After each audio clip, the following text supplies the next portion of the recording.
Om Namo Bhagavate Vasudevaya. Om Namo Bhagavate Vasudevaya. Om Namo Bhagavate Vasudevaya. So reading from Śrīmad Bhāgavatam, Canto 8, Chapter 22, Bali Maharaj surrenders his life. Text 10. Itham sanishchitya pitamaho mahan agada bodho bhavata pada padmam Duram prapede yakuto bhayam janad Bhita swapaksha kshapanasya sattama Itham sanishchitya pitamaho mahan Agada bodho bhavata pada padmam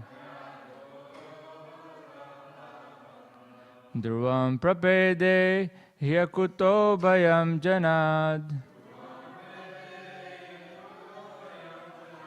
Bhita swapaksha kshapanasya sattama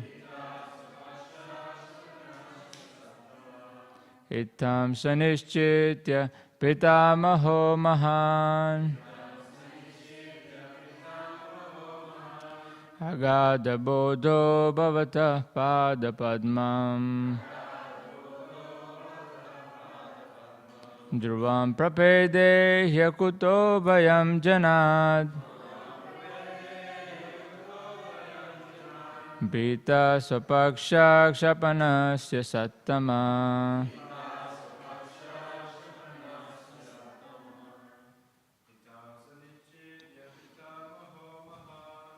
Tam sanishchitya pitamaho mahan Adabodho bhavata pada padmam Dhruvam prapede yakuto bhayam janad Shrivita sapaksha sapanasya sattama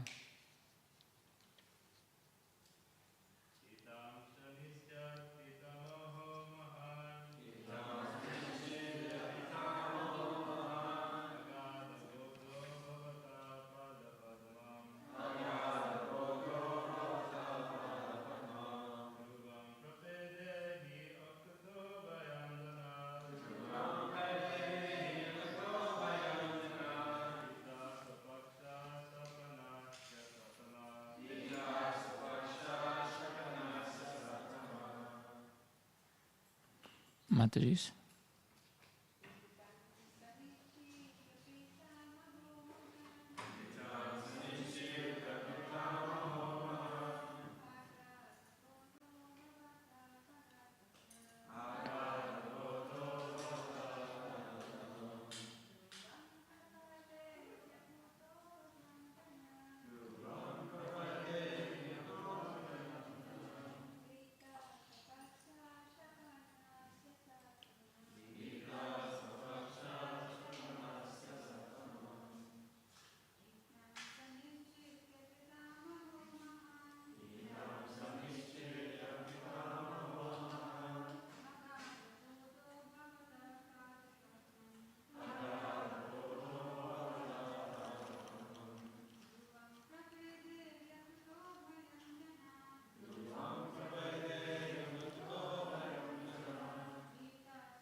Word to word translation. Because of these, as stated above, Saha, he, Prahlad Maharaj, Nishchitya, definitely deciding on this point, Pitamaha, my grandfather, Mahan, the great devotee, Agada Bodha, my grandfather, who received unlimited knowledge because of his devotional service. Bhavata, of your lordship. Pada Padmam, the lotus feet. Dhruvam, the infallible eternal shelter. Prapede, surrendered. He, indeed, Akuta Bhayam, completely free of fear. Janat, from ordinary common people. Bhita, being afraid. Swapaksha Kshapanasya, of your lordship, who killed the demons on your own side. Sattama, O best of the best. Translation. My grandfather, the best of all men, who achieved unlimited knowledge and was worshipable for everyone, was afraid of the common men in this world. Being fully convinced of the substantiality afforded by shelter at your lotus feet, he took shelter of your lotus feet against the will of his father and demoniac friends, who were killed by your own self. Since there is no purport, we will read the next verse, text 11. Athahamapyatma ripostavantikam daive nanita prasabam tyajita shri idam kritantantika varti jivitam yaya dhruvam stabdamatir nabudyate. Translation. Only by providence have I been forcibly brought under your lotus feet and deprived of all my opulence. Because of the illusion created by temporary opulence, people in general who live under material conditions, facing accidental death at every moment, do not understand that this life is temporary. Only by providence have I been saved from that condition. Purport. Bali Maharaj appreciated the actions of the Supreme Personality of Godhead, although all the members of the demoniac families, except Prahlad Maharaj and Bali Maharaj, considered Vishnu their eternal, traditional enemy. As described by Bali Maharaj, Lord Vishnu was actually not the enemy of the family, but the best friend of the family. The principle of this friendship has already been stated. Yasyaham anugrinami harishye taddanam shanay. The Lord bestows special favor upon his devotee by taking away all his material opulences. Bali Maharaj appreciated this behavior by the Lord. Therefore he said, Devena Nita Prasabham Tyajita Shri. It is to bring me to the right platform of eternal life that you have put me into these circumstances. Actually, everyone should fear the so-called society, friendship and love, for which he works so hard all day and night, as indicated by Bali Maharaj by the words Janad Bhitaha. Every devotee in Krishna consciousness should always be afraid of the common men engaged in pursuing material prosperity. Such a person is described as pramatta, a madman chasing the will-o'-the-wisp. Such men do not know that after a hard struggle for life, one must change his body, with no certainty of what kind of body he will receive next. Those who are completely established in Krishna conscious philosophy and who therefore understand the aim of life will never take to the activities of the materialistic dog race. But if a sincere devotee somehow does fall down, the Lord corrects him and saves him from gliding down to the darkest region of hellish life. Adanta Gobir Vishatam Tamishram Punah Punash Charvita Charvananam. Bhagavatam, Canto 7, Chapter 5, Verse 30. The materialistic way of life is nothing but the repeated chewing of that which has already been chewed. Although there is no profit in such a life, People are enamored of it because of uncontrolled senses. Nunam pramatta kurute vikarma. Because of uncontrolled senses, people fully engage in sinful activities by which they get a body full of suffering. Bali Maharaj appreciated how the Lord had saved him from such a bewildered life of ignorance. He therefore said that his intelligence had been stunned. Stabda matir na buddhyate. He could not understand how the Supreme Personality of Godhead favors his devotees by forcibly stopping the materialistic activities. Om Jnana-timirandasya Jnananjana-shalakaya Chakshurunmilitam yena Tasmai Shri Gurave Namaha. Jai Shri Krishna Chaitanya Prabhu Nityananda Shri Advaita Gadadhar Shrivasadi Gaura Bhakta Vrinda. Hare Krishna Krishna Krishna Hare Hare Hare Rama Rama Rama Hare Hare.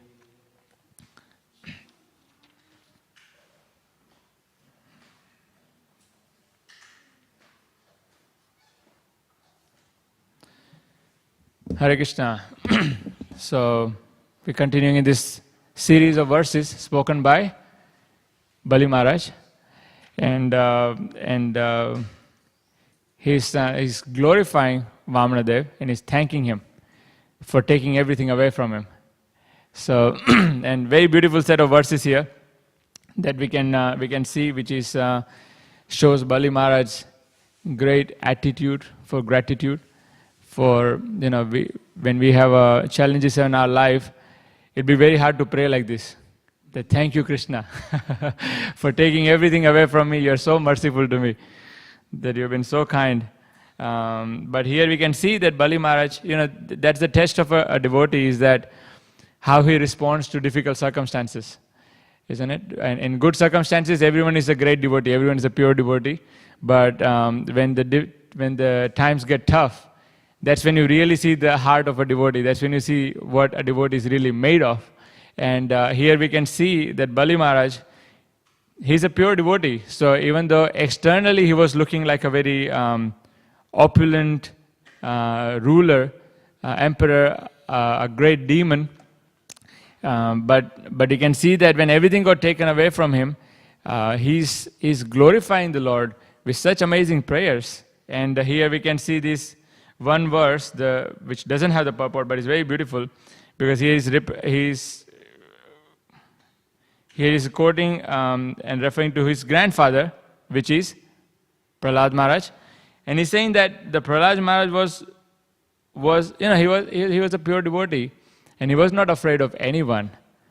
So we can see that he was worshipping Supreme Personality of Godhead. And when he was asked by his demoniac father that what did you learn in school, and he would tell all these devotional verses, and he would say that that Shravanam, Kirtanam, Vishnu Smaranam, these are the great activities of advanced personalities.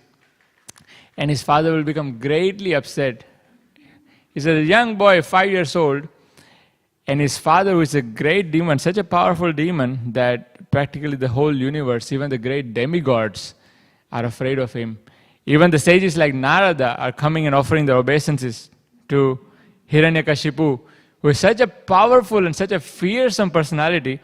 And this 5-year-old boy, he's not afraid of Hiranyakashipu. He's not afraid of all his demoniac servants. He's not afraid of Shanda and Amarka, who are his teachers. And he's completely fearless in his explaining of the devotional service to even all of these persons. Not only that, he's even in his school, he's preaching to his classmates very openly. He said, now listen, he said, this is very important. Don't waste your time in doing all the material activities, because it's just a waste of time. But rather you should be engaged in devotional service. And he's preaching very fearlessly in his classroom. So we can see how he's so fearless. But here Bali Maharaj is quoting that although he was so fearless, he was fearful of one thing, and that was He was afraid of the ordinary man, the common man in this world. More specifically, the association. The association of non-devotees is what he was afraid of. And that's very hard to imagine, because someone who is not afraid of the great demons, great powerful personalities, but he's afraid of the association of common men, is because in Australia they say that it rubs off on you. So when you associate with the people, their mentalities, their attitudes, their likes and dislikes, they rub off on us. So in other words, we take on that mentality. So we can see that for many of us, when we associate with our colleagues or with our friends at workplace or at school or in family gatherings, and we can see how those people, they can talk and talk and talk about all their material interests, the sports and politics and all the great adventures they had and all the holidays that they went for. And in that association, if we hear their activities and their adventures, then it can happen that we can get attracted to it. Sometimes we hear that again and again and again. At some point, even devotees start to think that maybe I should try, maybe I should try skydiving or bungee jumping, or I should try a bit of this, a bit of that.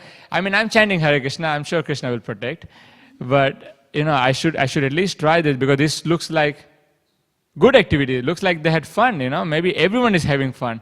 I'm the only one who is missing out because I'm chanting Hare Krishna, because I'm going to temple. But everyone is having a good time on Friday, on Saturday, on Sunday. And here I think I'm stuck in temple doing service, and nobody acknowledges me, nobody praises me, nobody gives me any reward. But look at these people, they're working on Saturday and Sunday, they're getting double pay, triple pay, I can work extra hours on Saturday nights and Sunday nights, I can get so much of money. In the Mangala Arati, it's okay, I can always look on the internet, I can do live streaming, I can always chant later on. So in that way it can look attractive, these material activities in the material association. So that's very risky position to be at, to be in the association of these devotees, because it's the association that sort of defines or gives us the definition of our happiness and success. So when we are reading Śrīmad Bhāgavatam, when we are associating with the devotees, when we are coming to temple regularly, then we are redefining our happiness and success, that actually the real happiness, the real success is in service to Krishna, in service to devotees. But it can happen that in the association of people who are not so devotionally minded, then they can forget that. And they've forgotten that, and in the association we can also forget that. And that's a great risk. That's a great risk, because that just means that we miss out on the opportunity that we have received right now. So somehow or other, by some divine arrangement, so here Bali Maharaj is explaining that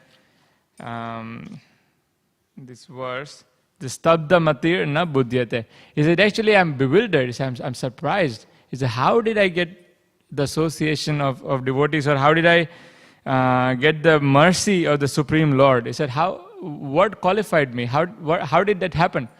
And we can confirm that for many of us also, is that we come from a lifestyle or a background which was not necessarily very devotional for many of us, but somehow or other we are here now. We are listening to Bhagavatam, or we are chanting Hare Krishna. We are in the temple right now, and it's quite surprising if we think about it, that how did I end up here? What happened? How did I get here? So somehow Krishna had made some arrangement for us. Krishna made some arrangement. Krishna sent his devotees, or Krishna sent his books, or the holy name, and somehow or other we received it, we took it, and we took it on board, and we allowed Krishna to work in our life. But it's quite amazing and it's almost surprising that it actually worked on us. And so Bali Maharaj is also similarly surprised that that actually Supreme Lord gave him his mercy, because otherwise we live in this lifestyle which has like these layers of illusions. You know, the first layer of illusion where we're thinking ourselves to be the body and the mind. And then there's another layer of illusion of our family and friends and all our relatives and all our material association. And then you have another layer of illusion where we start thinking that the certain material activities that will benefit us, and the certain material activities that will, not benefit us. And so in that way, we start working harder, making more money, start saving up in different places, start looking up on the internet. I know I was hearing from devotees, not devotees, but sort of aspiring devotees, and but yeah, I was just hearing their lifestyle and their activities, and they're mentioning the family was mentioning that if they want to just go for a haircut, they're looking up on the internet, what are the cool hairstyles, what hairstyles will look nice, what will not look nice. They want to buy a pair of shoes, then they're looking up on the internet, what are the brands, what are the different kinds of shoes, which one they should buy, which are the colors. And there's so much, all these great players and what do they wear. And so there's a lots and lots of investment of time and energy to find the best thing, So there's this another layer of illusion. And then of course, after getting the haircut, after getting that shoes, after getting the jackets or whatever, then you walk, whether it's in the streets or in the temple or wherever you walk, and showing everyone, I'm looking around, like who is giving me the attention, who is acknowledging my new possession. So there's these layers of illusion, and we get so buried underneath that the real self is completely forgotten. So we have lived that to smaller or larger extent for many years or decades in our lives. But somehow, here as Bali Maharaj is pointing out, is that somehow or other, we happen to be in association of devotees. Somehow or other devotees picked us and got hold of us and taught us that actually most of what we are doing is a waste of time, if not all of it. And that actually the real self is completely different. So it's like the example was given of feeding the jacket versus feeding the self. If someone comes to our home, and or if we go to someone's home, and someone welcomes us in, and say, "Please come in. Oh, you have come such a nice occasion that you have come to my house. I'm so pleased. I'm so happy. Please come in. Please take off your jacket here, It's a nice and warm place. You can leave your jacket here in the hanger. And you leave your jacket in there. And they say, please have a seat. And they sit us in the dining table. And they say, I've prepared a nice feast. So please sit here, wash your hands, get ready. And then you get ready. You are waiting for your nice feast. And the person takes this beautiful feast plate. And instead of taking to you, he sort of walks through you, past you, and goes to the jacket and starts feeding the jacket. All this amazing, whatever, lasagna or pizzas or whatever curries, and they start feeding the jacket. While you're looking at them, they say, what are you doing? I'm sitting here. Why are you feeding my jacket? I'm here. But he says, no. This is you. I'm going to feed you. And they're feeding all the jacket, everything to the jacket. That's not going to satisfy you. That's not really pleasing. So what you would say is that person actually missed the point, that he didn't understand who is his real friend. It's not the jacket, it's the person sitting on the dining table. You would say that person is madman. It's a pramatta. So it's a madman. So So providing and working so hard for the body and the needs of the body while forgetting the real self, it's a great illusion, and it's a madness actually. It's madness because you're working so hard day and night, but you completely miss the point of what you're working hard for. So Prabhupada also gives a very nice example of the bird and the bird cage. You know, this old lady who was looking after the cage because the cage was made of gold. And so she was cleaning the cage every day, polishing it every day, making sure it's looking all very nice and clean and shiny. But then the bird inside the cage one day just died. And this lady was wondering, what happened to the bird? Why did it die? You know? And of course the friends had to come and tell her that, you know, while you're looking after the cage, you actually forgot to feed the bird inside the cage. So you missed the point. The real point was to feed the bird, not to look after the cage alone. So that's madness. That's madness. Forgetting the real self and just working so hard just to provide for the needs of the body and the mind. But the material association, the materialistic way of life is all about knowing the self, acknowledging the self, providing for the self, but the self as this body and the mind. Just do what you feel is right. Just do what you feel is good. Doesn't matter who you are. You feel good doing that right now, just go for it. You feel like eating such and such cuisine, go for it. You feel like traveling to such and such place, go for it, you know. Because after all, you want to be doing what you feel good right now in the moment, you know.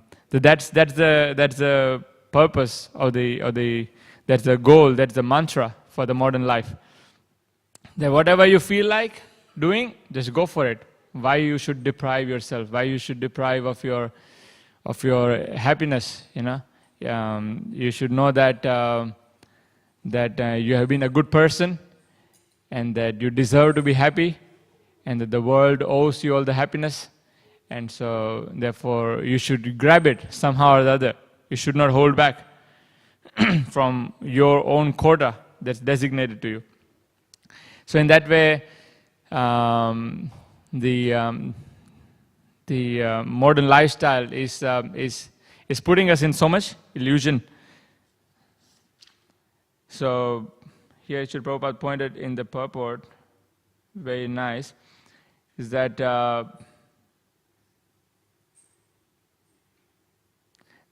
such men, they do not know that after a hard struggle for life, one must change his body with no certainty of what kind of body he will receive next. We just in last 2 days, I was talking to devotees, and they mentioned how some of their very near and dear family members, actually just in a moment's notice, they realized that they're almost on the verge of passing away. And it's like, it was so short that they hardly got any notice. Like, we're talking about like just a few days notice that you're going to leave, you're going to die, you know. Or sometimes they didn't even get to the point of figuring out, you know, they sort of just left even before that. It's so short, it's so temporary. I remember hearing this one story very recently, or not very recently, but a while ago, of this one family who went for the shopping, and the husband was parking the car, and I think they got the child to come out of the car, and yeah, I think I can't remember how the story went, but just in a moment's time, because when this person was reversing the car, he reversed it too quick, and that killed one of the family member, And I think in great shock that what just happened, he just raced forward and he banged himself against a pole or something, and then he died. And so in just a matter of time, like the family members just died, and the child is young and he doesn't know what happened, you know. So it's just so quick, it's so short, and it's who would have known, you know. So, and we hear many such stories of just in a moment's notice that death can come, and that has come. So when we think that we're still somewhat young, we still have a lot of energy, we can see our future, we have our ambitions, we have our goals, milestones, and we don't really see anything tragic happening in a moment. So we somewhat feel that, you know, it will be okay. You know, like, oh, we can see like, okay, there are some people who do die, but then we'll be fine. So we can really forget that the life is temporary, and it's really important that we can set ourselves straight and really try and understand the deeper meaning or purpose to our life. Otherwise, we are going ahead and we are not really, as Prabhupada is pointing out, that we don't really know where we are going after this life. And I mean, people would argue that what's the problem though? You know, like, it's okay even if you don't know where you're going in your next life. I mean, who cares, you know, because after all, you got to have this good time now. but that's very dangerous. It's again, it's crazy, because it's like someone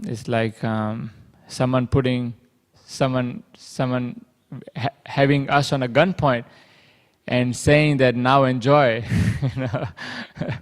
You know, it's like, how can you enjoy it? Huh? And someone has us on the gunpoint and they says, okay, what's your favorite food? You know, and then okay, here's your favorite food. Okay, you like gulab jamun? Okay, here's your nice hot gulab jamuns. And you can enjoy as much as you like. Sorry, I'm just a little bit crazy. I might just kind of like push the trigger any moment. But until then, you can enjoy your cake or your gulab jamun or whatever. How can you enjoy it? Huh? It's so mad if someone really gets into it and really enjoys it, because he's always going to be worried that this could be my last piece of cake. So he can't really fully enjoy. So, like we have, you know, and I think in America they still have this, that you have this last supper just before you get this death penalty. So you get your last supper and you get to choose what you want to eat. And most of the time, people ask for a lot more than what they can possibly eat. And they just want to eat as much as they can because this is the last meal, you know. But how can you really enjoy? Because it just in a matter of like a few minutes that you're going to die. So such enjoyment or such life is actually a life full of illusion. So even though there is some happiness, even though there is some enjoyment, actually there is a lot more to be had. And devotees do experience this higher sense of happiness and satisfaction and a peace of mind when we are engaged in Krishna consciousness, when we understand our life right now, and also we understand where we are heading after this life. And yes, Bhagavad Gita and Śrīmad Bhāgavatam makes it very clear for us that depending on what kind of lifestyle we live right now, we will get an appropriate next body. So we are shaping our consciousness right now, and that consciousness will award us a certain kind of body in the next life. And so just like here, how Bali Maharaj is very grateful to his grandfather and to Krishna, Supreme Lord. So in similar way, we are also very grateful to all the devotees and Krishna, who has put us through different circumstances or situations so that we can now come to Krishna consciousness and chant Hare Krishna.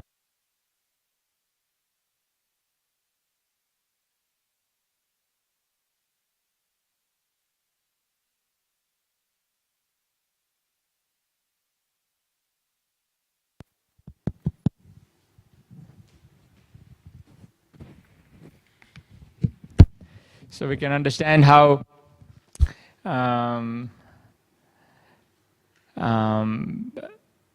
that life can be lived much better, in a much better way, and and we don't just go living like almost like a drunk man, a drunk person. They don't really understand where they're going or what they're doing, what's happening around them, what are they speaking. It's all jumbled up. It's all confusion, and a lot of time, a lot of people, we see that they are actually very, very busy. But when we ask them, actually, where are you going? What are you doing? They're not really sure.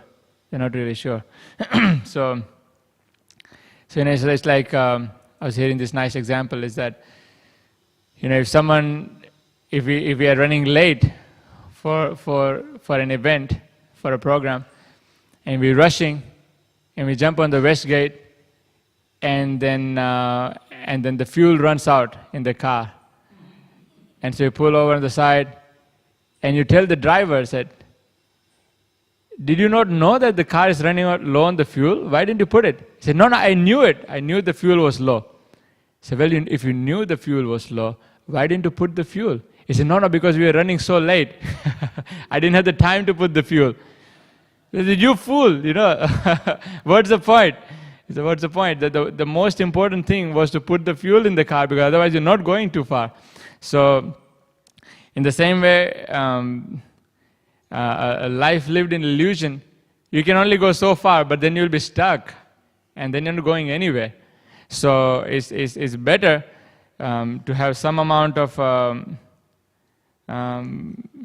slowing down and actually being able to associate with the devotees, be able to chant Hare Krishna attentively, hear Śrīmad Bhāgavatam, get some time out for ourselves and for our own nourishment, and we actually do that, then life becomes a lot more meaningful, and we actually able to go much further, much distant in our spiritual life. So, with that, I'll finish. Thank you very much. Grantaraj Śrīmad Bhāgavatam ki jai. Any questions or comments or corrections?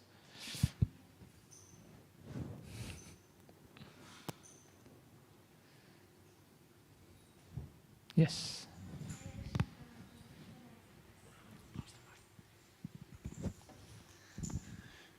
Prabhu, I was talking to my friends at school about after death, what is life after death.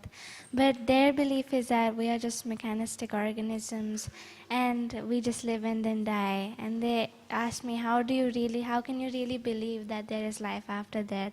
And we also learned that at school, that we're only organisms that's going to live and then die.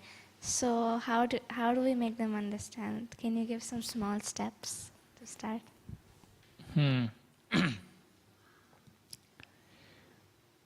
For the young people, yeah, this is a bit hard. Even for adults, it's sometimes hard to understand what's life after this birth. But I think something a bit more easier to understand is a good point of start, good place to start.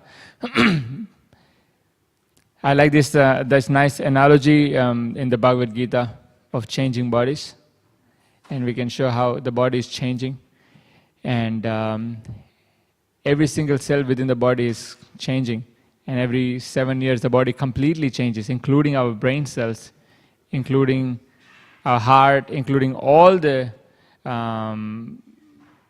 organs within the body. So then the natural question is that what is not changing?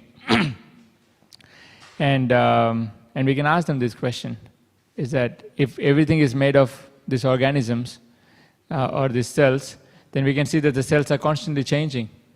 So, but at the same time, you're still the same person. You know, if you are in year 9 or year 10, that's about twice at least that you have fully changed your body.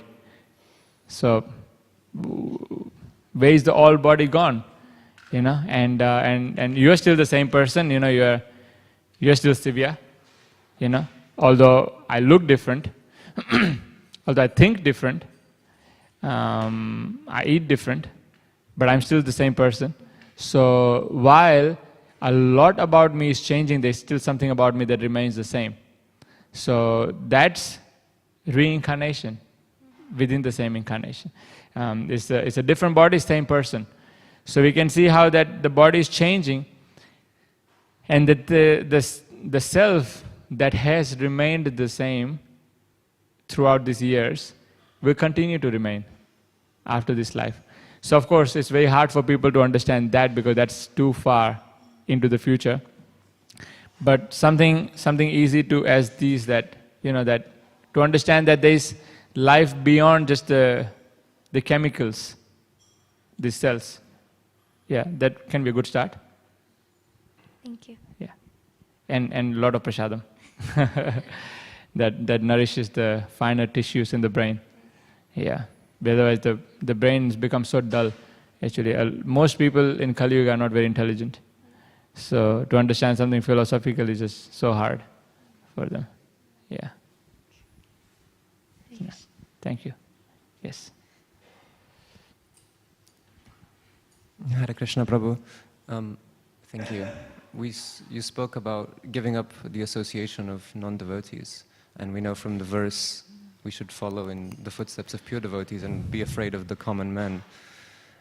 But if if someone needs help, if a non-devotee needs help, how should we help them while trying to give up the association? Should we do the minimum, like give them the books, which is the ultimate help, or should we be doing something more? How can we not compromise ourselves? Yeah, good question. We should help people, and that's the whole idea of Krishna consciousness, is that when we're practicing, that we also try and share with others. But when we are helping people, we want to be giving association, not taking that association. In other words, we want to be inspiring them in Krishna consciousness, rather than getting inspired from them about how to live a life. So, depending on our own practice, our own sadhana, we will have varying amount of strengths. And so we should only venture in helping others to the extent that our own strength allows. Just like when a person is drowning, you can jump in, you can help this person, and it'll be very nice, but the point is that you should know how to help the person. Just the fact that you know how to swim doesn't necessarily qualify you to help a person, help a drowning person. It requires a certain amount of qualification. And so you should have got to at least a certain amount of point where even if you're trying to save this drowning person, okay, if the drowning person is pulling you down, well, at least you should be able to let him go and come out safely. As long as you're able to do that, you can try and venture in. If you're not sure, better don't jump in. A lot of time it has happened that the person who jumps in to save the drowning person end up both are drowning. So, like, what's the use then? So, so we should help the person, but we should know where our limits are. And if we think that I really don't have the qualification to help this person because this person's got too far into the illusion, and I really don't have the strength to go in and come out. In that case, I'm just going to go there, I'm going to give them a book and see you later, That's it. Or just give them some pressure. Oh, here I cooked something for you. I was just rushing for something, but I just thought to drop it off. Anyway, see you later, And then whatever happens after that. But just a quick drop by, give something, and move on. So, and then leaving them up to Krishna to look after from then. Yeah. Thank you so much. Thank you. Hare Krishna, Prabhuji. Everywhere is written, take shelter of the lotus feet of Krishna. So what is there in the lotus feet? Please tell us your realization. I will just say, I want to hear from you, but I will just say that taking shelter of the lotus feet means chanting seriously, chanting of the Hare Krishna mantra seriously, and chanting attentively. But we want to hear from you, Mahatma Prabhu.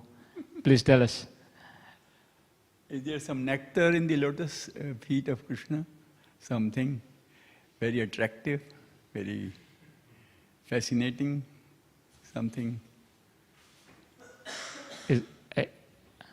Are you asking or are you telling? I'm asking. Are you asking? Yes, there is. There's a lot of nectar.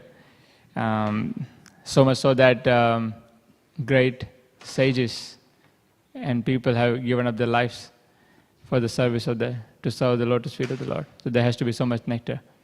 If there is so much nectar in this world of what people are experiencing, the happiness, there has to be much more. Because truly intelligent people, wise people, they've given up all those material enjoyments, the great enjoyments of this world, to serve the lotus feet of the Lord. So there has to be. Everything is there. Everything is there. Everything is there. Yeah. And ever increasing. Thank you. Thank you.